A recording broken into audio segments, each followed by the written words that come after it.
Усещането да познаваш Христо Панев е, може би, празник. За душата празник. Неговото творчество, което е невероятно богатство. За мен това е религия на любовта.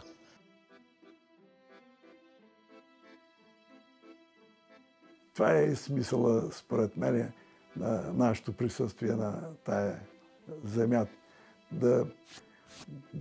Човешкият дух да бъде колкото се може по-усъвършенствал, защото и изкуството ни дава тая възможност, защото минути на вдъхновение, така че ние сме щастливи хора. Целунати сме от Бога, защото това, което сме създали, то е общодостъпно. Това е голямото преимущество на изобразителното изкуство. Идвали са и японци, и китайци, и американци, и всякакви. Никой не се нуждае да му се обясняват картините. Той разбира какво сме нарисували, каква е нашата идея, какъв е нашето послание чрез нашите картини. В това отношение мога да кажа наистина, че сме едни щастливи хора.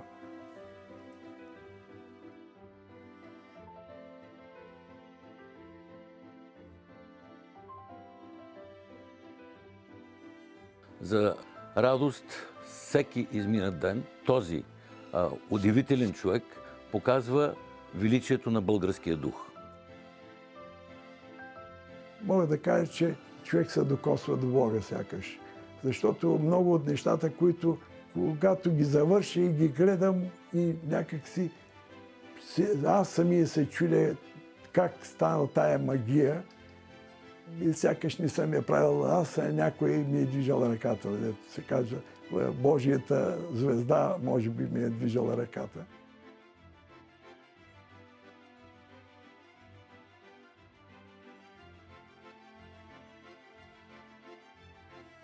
Той е човек, който се раздава безкористно.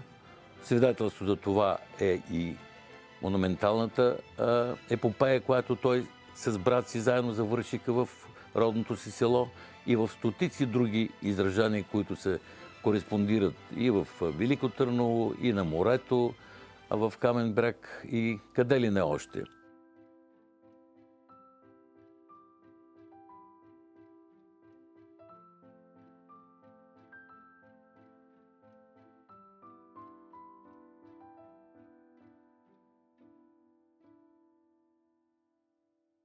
Искаме да остане нещо така за спомен от нас, като си бяхме избрали за така най-подходящата, според мен, монументална среда, за подходяща за една монументална работа, беше читалищната сграда. След това училищната сграда, където сме учили, където са ни минали детските години, детските ни спомени. Едни от последните работи, които направихме с брат ми, това са на църквата и мога да кажа, че се изреди цялото село да идва, да ни благославят. Дори си спомням, че един от така най-възрастните хора на селото целуна ни ръката, което е трогателно и мога да ви кажа, че няма така по-голямо удовлетворение, по-голяма радост за един художник да види в очите на хората тази признателност, тази любов, това уважение.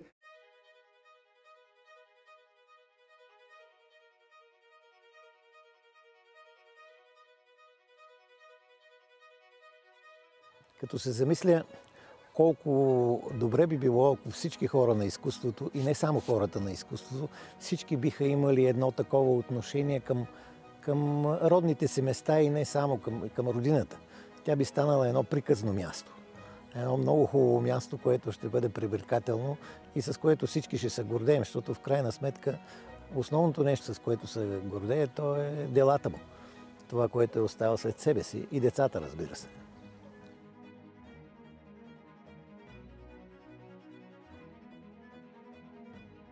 Неговото творчество, което е невероятно богатство, невероятно удивително, с жанровете на рисуване, на графика, на акварел, на живопис, на маслени бои, на монументално изкуство. Бих могъл да кажа с една дума. За мен това е религия на любовта.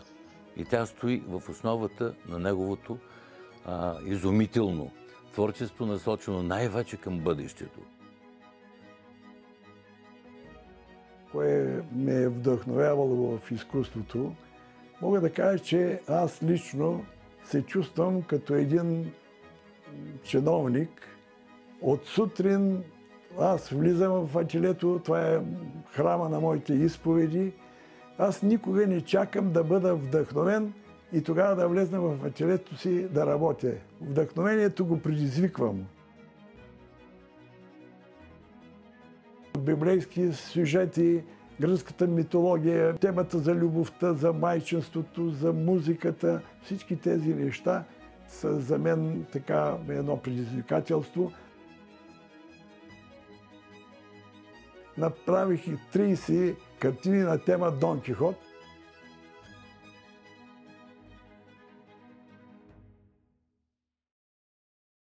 Той е изключително богат образ, невероятно предизвикателство, тая тематика. Явно виждам в себе си много от чертите на Дон Кихот, защото в изкуството трябва и лудост. Това е присъщо както на Дон Кихот, така и откривам и в себе си.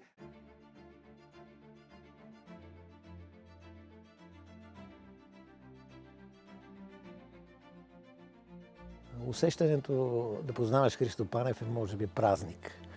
Основно за душата празник.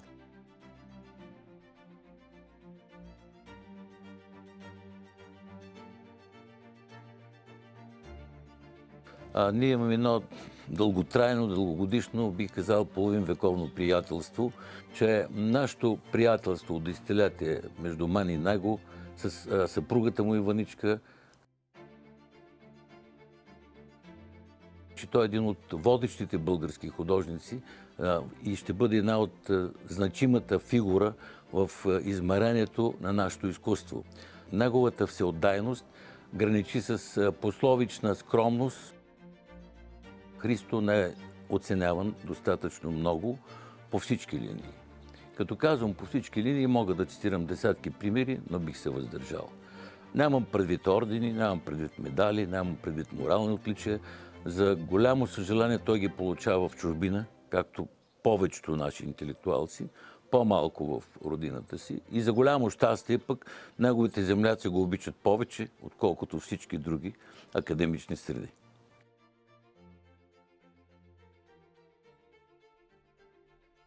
За мен той е един жив учебник по изкуство, по култура и още по-конкретно по живопис.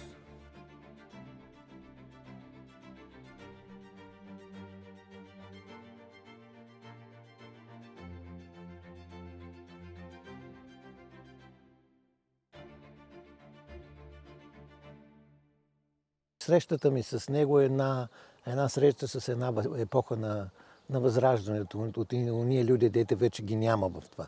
Защото той е едно, че е харизматичен, друго, че е една истински благодетелна личност за всичко това, което е направил.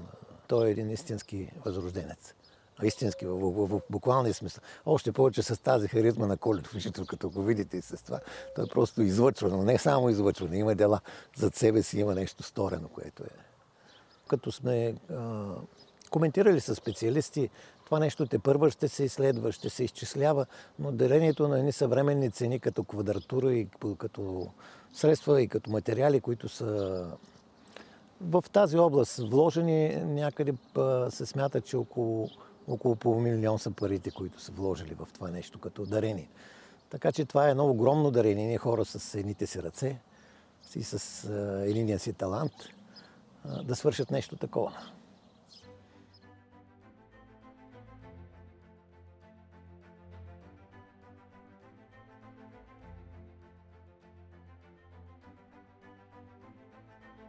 Той е една благодетелна личност, една ренесансова, възрожденска личност, казвам на български.